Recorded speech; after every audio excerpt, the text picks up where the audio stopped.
పూర్తి వివరాలకు చదవండి రేపటి అక్షర శిల్పం దినపత్రికలో.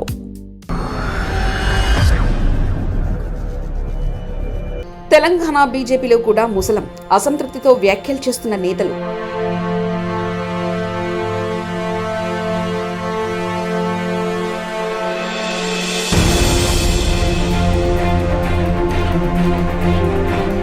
రాజాసింగ్ ఏం ఆశిస్తున్నారనేది తెలియక ఆయనకు పార్టీలో జరుగుతున్న అవమానాలేంటి?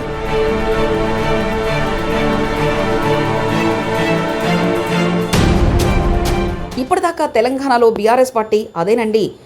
ఇప్పటి బీఆర్ఎస్ పార్టీలో మాత్రమే అసంతృప్తులు, ఇతరత్ర రాజకీయ గొడవలు జరుగుతున్నాయనేది బహిరంగ అందరూ మాట్లాడుకుంటుంది. ఓ పక్క కేసీఆర్ కుటుంబంలో చర్చ రచ్చరేగడం, అటుపక్క తెలంగాణ కాంగ్రెస్ పార్టీలో కూడా అసంతృప్తులు ఉంటున్న పరిస్థితుల్లో ఇప్పటికే రాజకీయ వివాదాస్పద వ్యాఖ్యలు పరిపాటిగా మారుతుంది.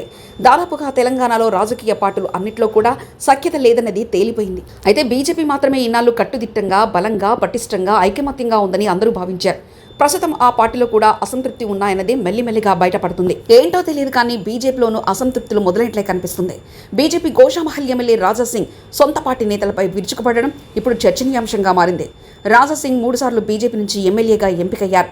గోషామహల్ నియోజకవర్గం నుంచి 2014, 2018, 2023లో ఆయన వరుసగా గెలిచారు. ఆర్ఎస్ఎస్ భావజాలతో పాటు సాలిడ్ కమలం పార్టీ నేతగా అందరిలో మంచి గుర్తింపు పొందారు. ఆనాటి రాజాసింగ్ గత కొంతకాలంగా పార్టీలో అసంతృప్తిగా ఉన్నారు. ప్రధాన నేతలు వచ్చినా ఆయన వెళ్లడం లేదు. బీజేపీ కార్యక్రమాలు కూడా దూరంగా ఉంటూ వస్తున్నారు. తనకు నిర్లక్ష్యం చేస్తున్నారన్న భావన ఆయన బలంలో ఉందనిపిస్తుంది.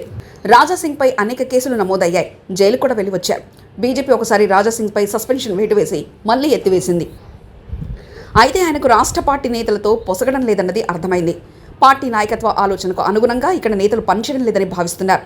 ఇతర పార్టీల నుంచి వచ్చిన నేతలకు పార్టీలో అత్యధిక ప్రాధాన్యత ఇస్తూ తొలి నుంచి పార్టీ జెండా పట్టుకున్న తనలాంటి వారికి తగిన ప్రాధాన్యత ఇవ్వడం లేదన్న అభిప్రాయంతో రాజాసింగ్ ఉన్నారు. అందుకే ఆయన తరచూ పార్టీ నేతలపైనే కామెంట్స్ చేస్తున్నారు.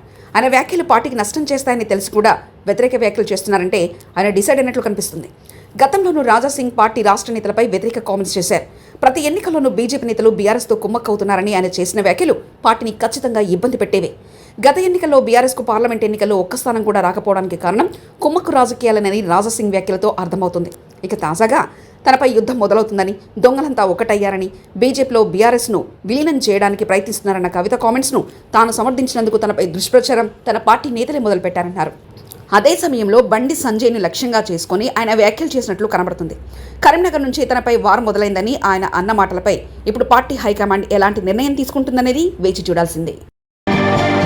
మరిన్ని కథనాల కోసం సబ్స్క్రైబ్ చేసుకోండి మీ అక్షర శిల్పం. పూర్తి వివరాలకు చదవండి రేపటి అక్షర శిల్పం దినపత్రికలో.